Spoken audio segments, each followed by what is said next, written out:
My name is Russell Genesis McGee.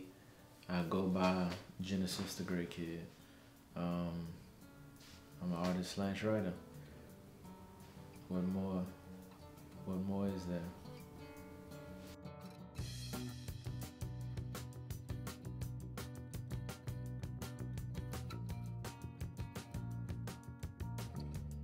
there? Genesis came from my man Joe. That we was rapping like '01, '02, and Danny helped me to see back then. Everybody was rapping about stuff they didn't do, you know, killing people, all that stuff. Whether you sold drugs or not, you rapped about it. I mean, that's what was popular. And Danny got me to see. Said, "Hey man, you know, you're talented, but I don't believe nothing you say." He said, "You need to start rapping about what it is you really do." He said, "Where do you work?" I said, "Food line." Rap about food line. You sell drugs? No, I don't. Don't rap about it. You smoke weed? So. Rap about that.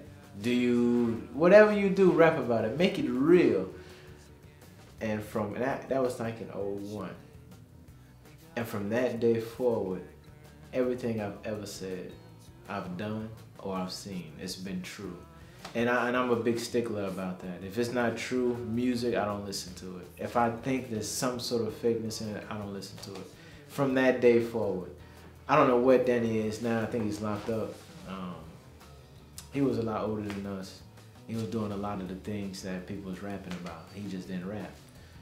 So he got me to change my style more conscious. And once I did that, that was before, you know, we heard of a Lupe, or before we heard of a Wale or Wiz, or that was before a lot of those guys, before you heard of those guys. So my man Joe, he was hearing me rap. He was like, "Man, I'm gonna call you Genesis, because you're the start of something that's not around here. Nobody's rapping about conscious music. Nobody's talking about the bum, old Smokey that used to be by the food line. Nobody's rapping about what this girl said to you over here doing this, or nobody's rapping about this. You ain't never sold crack, cocaine, and you're not rapping about it." You see what I'm saying? Nobody was doing that. So that's where the name came from. Greykid came along when we started to put a brand with the movement. A lot of people that thought like we did, out of the box, progressive thinkers. I mean, so combine the two, Genesis, Greykid. Now with the Greykid movement and things that you're doing, especially, how important do you feel social media is to the expansion of what you're doing, and what kind of outlet that presents to you? I mean, it goes without saying almost. It's so vital. Facebook, MySpace, Twitter, all those things are vital. And I was a ghostwriter for a while, underground, behind the scenes. And so I didn't make a Facebook account till, what, 9 months ago? You see what I'm saying?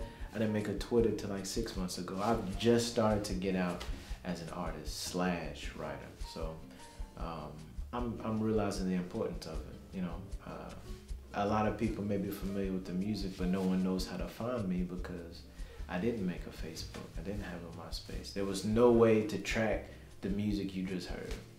So I'm realizing now how important it is, kind of paying the cost or the effect or whatever of not having one earlier. I'm late. Well, describe your life currently. Music is 80% of my life. Let me take that back, because my wife is probably gonna be watching this. Music is 50%, and my family, my wife, my spirituality, all that stuff, it consumes the other 50%. And that's being honest. In my mind, I'm always doing music, whether I'm doing something for somebody, whether I'm going here, whether I'm going here, whether I'm with my wife. I'm sorry. I still think music. We can be chilling, sitting down, watching a movie, and I might be thinking of lines in my head, or we could be walking through a store. She's picking out stuff she wanna buy. Oh, look at this. She called me Junior. Hey, look at Junior. Look at this. Oh yeah, this is nice, Junior. I want. And I'm thinking about music. I'm thinking about, oh man, I can use this. Like what's happening. Like my wife grabbing for bags and then make a metaphor out of that to explain this and then that. And then, I mean, and it's music. Music is, I like music. Describe how hard it is for you to maintain an even balance when you say 50%, 50%. How that affects what goes on in your life, right? And how therefore how that affects your life, how that affects your music, your emotions. Because like right. you said, with your beats, you feel. You know, right. I mean, you get your starting point from the beat. So really, beats, yeah. and the rest of it comes from your life. Right. So when it's hard to maintain that kind of a balance, does that factor into your music?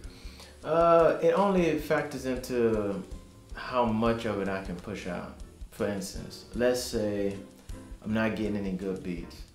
I write poetry a lot. So I'll still write things that I can use in my music without the beat there. But I won't be able to go record nothing. I won't be able to go out and really do nothing with the music if I'm not getting the beats, if I'm not getting the production coming in. But I can always pick from the smallest things, you know, even, you know, watching Discovery Channel, watching snakes, big anaconda, seeing anaconda like 50 feet, using that and relating it to a lot of people in my life that acted like snakes, that were fake, that were phony, that were just around to reap the benefits of what may come. And then dropping if things are looking shaky. You know, everybody has ups and downs, and you know, I'm no exception. But I like to use the smallest things and compare them to the biggest things so everybody can relate to it. And if you do that, you really won't ever run out of music, I think, in my opinion. Now, when you released the song I Just Want to Be a Writer. Right, yeah. That was really, you had a mixtape before that. Yeah. Before you did that song. Yeah. With that song, that led to the mixtape, your second version. Right. That eventually got you onto Creative Control. Now, did Pharrell ever hit you up after? And that's I get that question a lot. The first mixtape, Ivan Avioso, my agent, good friend, he gave the mixtape to the security guard for the clips. He knows him personally. He said, "Here, this is my man. This is Genesis. He's dope. He's a ghostwriter right now, but we're thinking about making him an artist/writer." This was when I was in a dilemma of, should I even do this? You know, because I love music, the art of it. It doesn't matter whether a million people know me or not. That's my thing. I do music because I love it. So he handed him the mixtape. He plays it at a listening party, the security guard, for the clips. There was no intention to give it to Pharrell. It was just, hey, we like the clips. Hey, check this out. He plays it at a listening party. Pharrell walks in at the listening party. Nobody knew he was coming. And he heard the mixtape. He said, "I like it. I want to meet the guy." He tells the security guard, "Do you know him?" He said, "Yeah, I know his agent. I know Ivan." So he calls Ivan. "Yo, Pharrell wants to meet Genesis. It's Friday good." This was January the 15th. Not this January, the one before that. So we was excited. Oh, yeah, okay, it hit January. It's like January 3rd. You're like, January 15th, come down. He wants to meet you. That's it. No promises, no nothing extra, just I want to meet the guy. I like his music. We was amped, excited. That Wednesday, we got another call. And Ivan, he called me and he was like, "Hey, Fred, I had to go to California. The clips, they sold like 70,000 in 1 month or something." And I don't think he was happy about that. So he had to go to California. And we was like, "All right, well, when can we meet up with him?" He didn't say. He went to California. We don't know. And so Ivan kept in touch with the security guard. A month later, still nothing. Still no rescheduling, nothing. So I said, you know what? I'm gonna make another song just to stay relevant. So I made Note to Pharrell. And I did that. In the beginning, I'm like, yo, Pharrell, I know you heard Gray Skies. I thought I'd give you some more. And that song was basically sent to him. And I did it to where I didn't want nobody else to hear it. Gave it to Ivan. He gave it to the security guard. And we were just like, hey, get this to Pharrell. Because we had no way to get to Pharrell. The song ended up getting on the radio. Don't ask me how. I have no idea how I got on the radio to this day. I think Ivan might have took it up there. He told me he didn't. I trust him. I believe him. But I don't know how it got on there, but it got on there. And I started getting calls like, yo, your song's on the radio here. And at the time, I was in Tennessee. And I said, it's on the radio? He said, yeah, it's been on there for like 2 months. What? Yeah. I was like, man, this is crazy. And then, but I said, I don't know, maybe he'll hear it. Maybe that's a good thing. So I just let it go. And a lot of people liked it. So we said, let's shoot a video for it. Brenner, dope videographer, photographer. He's talented, and he shot Note to Pharrell.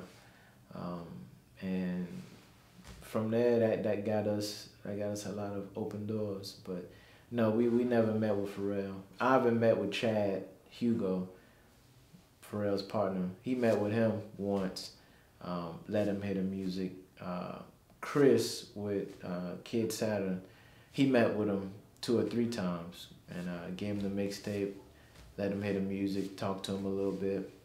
He said Chad liked it, but I guess he didn't like it enough to give me a call or anything, so who knows. But we weren't trying to, it's either Star Trek or nothing. It was more of a, hey, we're from Virginia.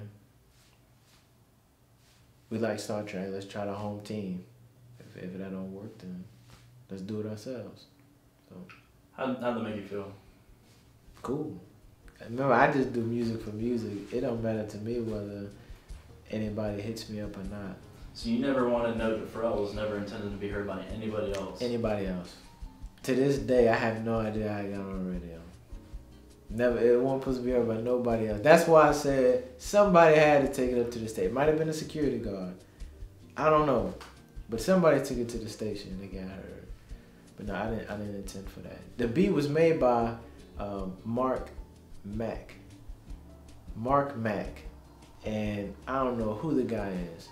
I heard the beat, thought it was dope. I said, I'm gonna spit it to this. So I didn't want it to get out like everywhere. You see what I'm saying? Because that could cause some problems. That's not my beat. You see what I'm saying? I just specifically made that for one person to hear, but everybody's heard it. So it's cool. Mark Mack, you want to make some more? Holla at me. You got another beat.